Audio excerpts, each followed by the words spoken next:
Cerita praktik baik, best praktik menggunakan metode STAR, situasi, tantangan, aksi, refleksi hasil dan dampak. Terkait pengalaman mengatasi permasalahan siswa dalam pembelajaran. Pembelajaran, lokasinya SMKN 1 Gantiwarno, Klaten, Jawa Tengah. Lingkup pendidikan sekolah menengah kejuruan. Tujuan yang ingin dicapai 1. 1. Meningkatkan motivasi belajar siswa dalam pelajaran bahasa Inggris. 2. Meningkatkan kemampuan siswa dalam membaca dan memahami teks bahasa Inggris. Pelaksanaan PPL. Aksi 1, Senin, 19 Juni 2023. Aksi 2, Selasa, 4 Juli 2023. Latar belakang masalah pada pembelajaran ini, yaitu 1. Beberapa peserta didik kurang suka atau merasa tidak memiliki minat dengan pelajaran bahasa Inggris. 2. Kemampuan peserta didik dalam membaca dan memahami teks bahasa Inggris masih kurang. 3. Materi yang disajikan tidak menarik. 4. Guru tidak menggunakan media pembelajaran yang relevan dan inovatif. 5. Guru belum menggunakan metode, strategi, model pembelajaran yang tepat. 6. Guru kurang lengkap dalam menyiapkan perangkat pembelajaran meliputi RPP, modul ajar, bahan ajar, media pembelajaran, LKPD, instrumen penilaian, model dan metode yang digunakan. 7. Perkembangan TIK yang cukup pesat belum dapat diikuti oleh para guru. Kondisi yang menjadi identifikasi masalah. Latar belakang yang menjadikan masalah ini diangkat diantaranya untuk menunjukkan praktik mengajar baik yang sudah dilakukan, kemudian berbagi pengalaman terhadap orang lain, memotivasi guru lain untuk berbuat yang terbaik kepada para siswa. Praktik baik ini perlu dibagikan karena praktik pembelajaran inovatif dan penggunaan media berbasis TIK menggunakan model problem-based learning ini penting untuk meningkatkan motivasi siswa belajar bahasa Inggris dan kemampuan siswa membaca dan memahami teks bahasa Inggris. Penulis menemukan kelebihan-kelebihan dalam model problem-based learning sebagai berikut. 1. Proses pembelajaran yang lebih terstruktur. 2. Pembelajaran berpusat kepada peserta didik. 3. Sangat menarik bagi siswa, sehingga memungkinkan kelas menjadi dinamis dan penuh antusias. 4. Guru berperan sebagai fasilitator. 5. Pembelajaran yang lebih menarik sehingga siswa lebih fokus dan tercapainya tujuan. 6. Pembelajaran sesuai apa yang direncanakan. 7. Membantu mengembangkan kemampuan berpikir dalam pemecahan masalah, kreativitas menjadi pembelajar yang otonom dan mandiri. Praktek baik ini penting untuk dibagikan pada teman-teman guru lainnya untuk menginspirasi guru agar menggunakan model, metode dan media pembelajaran inovatif untuk meningkatkan motivasi dan pemahaman siswa terkait pelajaran bahasa Inggris. Kegiatan praktek baik ini penulis berperan sebagai guru penanggung jawab di kelas yang memiliki tanggung jawab dalam menciptakan proses pembelajaran yang inovatif, variatif dan menarik dengan cara memilih dan memanfaatkan metode dan media belajar yang tepat sesuai dengan karakteristik siswa agar tujuan pembelajaran dapat tercapai sesuai harapan. Sebagai guru saya membuat rancangan perangkat pembelajaran, RPP, bahan ajar, media pembelajaran, LKPD, evaluasi, dan melaksanakan pembelajaran yang sesuai dengan perangkat yang dibuat dan memfasilitasi peserta didik untuk meningkatkan motivasi dan keaktifan dalam mengikuti pembelajaran khususnya pembelajaran bahasa Inggris dan tanggung jawab saya adalah membuat rancangan pembelajaran yang inovatif dan sesuai dengan pembelajaran abad 21 untuk mencapai tujuan pembelajaran yang efektif agar dapat meningkatkan hasil belajar peserta didik pada pembelajaran bahasa Inggris dan saya juga bertanggung jawab untuk menjadi guru profesional. Yang menjadi tantangan untuk mencapai tujuan tersebut? Dengan cara melakukan identifikasi masalah melalui refleksi diri, kajian literatur, wawancara teman sejawat dan pakar, maka setelah dilakukan analisis terhadap hasil kajian literatur dan hasil wawancara serta dikonfirmasi melalui observasi, pengamatan ada beberapa tantangan yang dihadapi yaitu 1. Rendahnya motivasi belajar siswa. 2. Motivasi literasi baik peserta didik dan guru kurang. 3. Bahasa Inggris jarang digunakan dalam kehidupan sehari-hari. 4. Guru masih mengajar dengan cara konvensional. 5. Penggunaan media pembelajaran yang kurang inovatif. 6. Guru tidak memanfaatkan TIK di dalam pembelajaran. Siapa saja yang terlibat? Adapun pihak-pihak yang terlibat dalam hal ini diantaranya 1. Guru. Peran guru sebagai pengajar masih menggunakan cara konvensional dan tidak menggunakan media pembelajaran yang inovatif dan metode model pembelajaran yang kurang efektif. 2. Siswa. Peran siswa sebagai peserta didik masih belum terbiasa menggunakan bahasa Inggris. Dilihat dari tantangan tersebut dapat disimpulkan bahwa tantangan yang melibatkan guru dari sisi kompetensi yang dimiliki guru yaitu kompetensi pedagogik dan profesional, sedangkan dari siswa adalah penguasaan berbahasa Inggris dan motivasi belajarannya.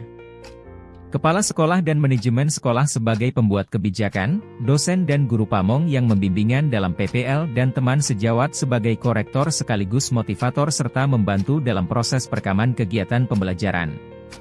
Tantangan tersebut yang membuat penulis mencari solusi untuk mengatasinya dengan cara melibatkan teman sejawat dan pakar sehingga mendapatkan solusi yang tepat, yaitu dengan cara memilih media pembelajaran yang sesuai dengan materi dan menggunakan model pembelajaran inovatif, serta menerapkan pembelajaran berbasis TAK. Langkah-langkah apa yang dilakukan untuk menghadapi tantangan tersebut? 1. Guru mengidentifikasi masalah, mengulas kajian literatur dari beberapa jurnal dan melakukan wawancara kerekan sejawat, kepala sekolah dan pakar. 2. Guru merumuskan solusi yang tepat untuk menghadapi tantangan tersebut. 3. Guru melakukan koordinasi dengan kepala sekolah dan wakasek kurikulum mengenai kegiatan yang akan dilakukan. 4. Guru melakukan koordinasi dengan peserta didik yang akan dijadikan objek atau sampel kegiatan ini. 5. Pelaksanaan rencana aksi dilakukan sesuai jadwal yang ada di liter MS1. Pemilihan media pembelajaran. Pemilihan media ajar dengan cara menggunakan pembelajaran berbasis TIK, seperti LCD untuk menampilkan slide PowerPoint berupa gambar dan video. A. Strategi pemilihan media. Strategi yang dilakukan guru untuk pemilihan media pembelajaran dalam identifikasi masalah di atas adalah penggunaan media audio-video, announcement text dan recoun text, serta penggunaan Microsoft Office 365, Quizzes, Canva. B. Proses pembuatan media. Pertama, guru mempelajari materi guna menguasai isi announcement text dan recoun text melalui berbagai sumber, kemudian guru melakukan pembuatan media tersebut juga Canva. C. Sumber daya guru dalam pembuatan media. Sumber daya guru dalam pembuatan media adalah penguasaan materi announcement text dan recoun text. Penguasaan penggunaan Canva. Media ajar yang digunakan adalah media ajar yang berbasis TPACK. Hal ini dimaksudkan untuk memudahkan guru dalam proses penyampaian ilmu pengetahuan dan juga dimaksudkan untuk meningkatkan motivasi belajar siswa. Penulis menggunakan video pembelajaran yang menarik dan disajikan melalui proyektor. 2. Pemilihan metode pembelajaran yang inovatif. A. Strategi pemilihan metode. Strategi pemilihan metode pembelajaran yang inovatif dalam identifikasi masalah ini adalah penggunaan model pembelajaran inovatif, yaitu model problem-based learning untuk announcement text dan recoun text. Untuk membiasakan siswa berbicara bahasa Inggris selama proses belajar, maka guru meminta siswa unut membawa kamus, mencari arti kata-kata sulit yang tidak dimengerti. Membiasakan siswa aktif, kreatif, kritis dan gotong royong dalam belajar bersama sesuai role model pembelajaran problem-based learning untuk penyelidikan atau memecahkan masalah dalam diskusi kelompok. Dengan membimbing siswa menggunakan mind mapping untuk membuat peta konsep belajar announcement text dan recoun text, yang memudahkan mereka menghafal bagian-bagian penting yang terdapat pada tersebut teks. Penilaian, yaitu afektif, kognitif, dan keterampilan yang tercantum dalam rubrik penilaian. Dengan menggunakan langkah-langkah tersebut maka siswa terlibat langsung dalam pembelajaran sehingga pembelajaran menjadi aktif dan berpusat pada siswa dan guru hanya berperan sebagai fasilitator. Penggunaan LKPD yang dikerjakan secara berkelompok, hal ini dimaksudkan untuk memudahkan siswa dalam mengerjakan tugas yang diberikan oleh peneliti. Menggunakan media ajar video agar siswa lebih tertarik dalam melakukan proses pembelajaran dan sesuai dengan metode pembelajaran yang berbasis TPACK. B. Proses pemilihan metode inovatif. Proses pemilihan metode inovatif yang dilakukan guru. Dimulai dengan guru membaca modul tentang pembelajaran inovatif yang di dalamnya terdapat metode problem-based learning, PBL, yang berpusat pada masalah dan menjadikan siswa berpikir kritis serta aktif. PPL 1. 1. Orientasi peserta didik pada masalah. A. Peserta didik. Peserta didik mengamati tayangan video percakapan terkait announcement. Peserta didik dan guru melakukan tanya jawab terkait video yang ditayangkan. B. Peserta didik mengamati gambar terkait teks announcement. C. Peserta didik diberikan LKPD 2. 2. Mengorganisasi peserta didik. A. Siswa dibentuk menjadi beberapa kelompok yang terdiri dari 5 orang. B. Peserta didik secara berkelompok berdiskusi untuk mengidentifikasi fungsi sosial, struktur teks, dan unsur kebahasaan sebuah teks announcement. D. Peserta didik secara berkelompok menjawab menganalisis tersebut dan mengidentifikasi informasi yang hilang dan menjawab pertanyaan. LKPD 1. E. Peserta didik diskusi kelompok untuk mengerjakan LKPD 2. 3. Membimbing penyelidikan individu maupun kelompok.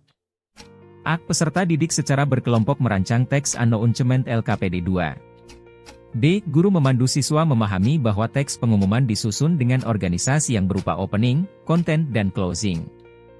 C. Peserta didik mencari dan mengumpulkan informasi tentang fungsi sosial, struktur teks, dan unsur kebahasaan terkait teks announcement. 4. Mengembangkan dan menyajikan hasil diskusi kelompok. A. Peserta didik secara berkelompok mendesain teks pemberitahuan, announcement, yang sudah dibuat menggunakan aplikasi Canva. Membuat layout dan dekorasi LKPD 2 yang membuat tampilan teks announcement lebih menarik. B. Peserta didik secara kelompok mempresentasikan. C. Peserta didik share di akun sosial media mereka. 5. Menganalisis, mengevaluasi proses pemecahan masalah. B. Setiap kelompok mengamati hasil kerja kelompok lain, memberikan pendapat atau pertanyaan. C. Peserta didik bersama-sama untuk mengoreksi hasil kerja kelompok lain. PPL 2. Peserta didik mengamati video recoun teks yang ditampilkan guru. Tahap 1. Orientasi peserta didik terhadap masalah. Peserta didik mengamati 2 teks recoun yang berbeda. Tahap 2. Mengorganisasi peserta didik. Peserta didik dibagi ke dalam kelompok-kelompok kecil yang terdiri dari 5 murid. Secara berkelompok, peserta didik mengidentifikasi tujuan, struktur teks, dan tata bahasa dari recoun teks tersebut. Peserta didik mencari kesimpulan dari recoun teks tersebut dan menjawab pertanyaan LKPD. Tahap 3. Membimbing penyelidikan secara individu maupun kelompok. Peserta didik berkonsultasi dengan guru jika ada yang kurang jelas. Peserta didik mencari informasi menggunakan HP mereka. Tahap 4. Mengembangkan dan menyajikan hasil karya siswa. Peserta didik membuat hasil diskusinya dengan Canva. Peserta didik diminta mempresentasikan hasil kerjanya. Tahap 5. Menganalisis dan mengevaluasi proses pemecahan masalah.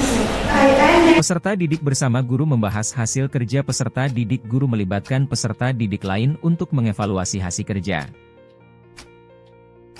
Sumber daya yang dilakukan guru dalam pemilihan metode inovatif adalah penguasaan sintak pembelajaran problem-based learning, PBL, dalam langkah-langkah kegiatan pembelajaran yang dilakukan. Problem-based learning atau pembelajaran berbasis masalah sebagai suatu pendekatan pembelajaran yang menggunakan masalah dunia nyata sebagai suatu konteks bagi peserta didik untuk belajar tentang cara berpikir kritis dan keterampilan pemecahan masalah, serta untuk memperoleh pengetahuan dan konsep yang esensial dari materi kuliah atau materi pelajaran. 3. Peningkatan motivasi siswa. A. Strategi yang dilakukan guru guna meningkatkan motivasi belajar siswa adalah dengan merancang pembelajaran berpusat pada siswa. Dalam hal ini guru merancang RPP yang berpusat pada siswa. B. Proses pengembangan RPP yang berpusat kepada siswa.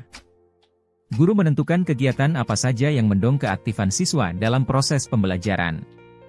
C. Sumber daya untuk meningkatkan motivasi belajar siswa adalah penguasaan guru terhadap pembuatan RPP dan kegiatan-kegiatan di dalamnya yang berpusat pada siswa, sehingga siswa aktif dalam pembelajaran. Dampak dari aksi dan langkah-langkah yang dilakukan dirasa hasilnya efektif dan dapat dilihat dari 1. Penggunaan media berbasis TPAC ke audio, video, quizzes. Canva dan Office 365 ini sangat membantu pemahaman siswa akan penguasaan berbahasa Inggris dalam announcement teks dan recoun teks, dibuktikan dengan hasil evaluasi pembelajaran siswa dengan nilai di atas KKM. 2. Pemilihan metode yang inovatif sangat efektif untuk meningkatkan keaktifan siswa terlihat dari kegiatan siswa yang aktif saat pembelajaran. 3. Pemilihan model pembelajaran PBL menumbuhkan berpikir kritis siswa terlihat dari tanggapan dan jawaban yang dilontarkan guru saat pembelajaran. 4. Desain kegiatan yang berpusat pada siswa sangat meningkatkan keaktifan siswa saat proses pembelajaran sehingga siswa termotivasi untuk belajar. Dampak dari penggunaan langkah-langkah pembelajaran yang menerapkan pembelajaran berbasis TIK dan model pembelajaran inovatif seperti PBL dapat membuat pembelajaran menjadi efektif, di mana siswa sangat aktif dalam pembelajaran sehingga pembelajaran tersebut sangat menyenangkan. Siswa berperan aktif baik individu dan kelompok dalam memecahkan masalah. Respon siswa terhadap kegiatan ini adalah sangat senang, bisa dilihat saat kegiatan refleksi akhir pembelajaran siswa memberikan refleksi bahwa pembelajaran sangat menyenangkan karena media pembelajarannya menarik juga mudah dipahami. Respon dari rekan sejawat terkait strategi pembelajaran yang saya lakukan adalah dari hasil wawancara dengan rekan sejawat saya mendapatkan feedback positif dan rekan saya tertarik untuk menerapkan model pembelajaran yang inovatif dan menggunakan media yang menarik seperti yang saya lakukan. Faktor keberhasilan pembelajaran ini sangat ditentukan oleh penguasaan guru terhadap media pembelajaran, model pembelajaran, pada rencana pelaksanaan pembelajaran yang sudah dibuat. Yang menjadi kekurangan dalam pembelajaran ini. Manajemen pengelolaan waktu pada langkah-langkah pembelajaran yang terkadang tidak sesuai dengan modul ajar. Pembelajaran yang bisa diambil dari seluruh proses ini antara lain untuk mengajar dengan baik perlu menganalisis permasalahan yang dialami para siswa, menganalisis solusi, membuat perencanaan dengan baik dan matang, serta melaksanakan sesuai dengan perencanaan DLL. Sehingga guru mendapatkan feedback positif baik dari peserta didik maupun rekan sejawat, dengan adanya penerapan model-model pembelajaran yang inovatif dalam pembelajaran. Guru akan terus mengembangkan potensi diri dalam kemajuan proses belajar mengajar baik dari segi model, metode, dan media ajar supaya kualitas pendidikan meningkat. Peserta didik juga dibiasakan berpikir kritis supaya tercipta pembelajaran abad 21.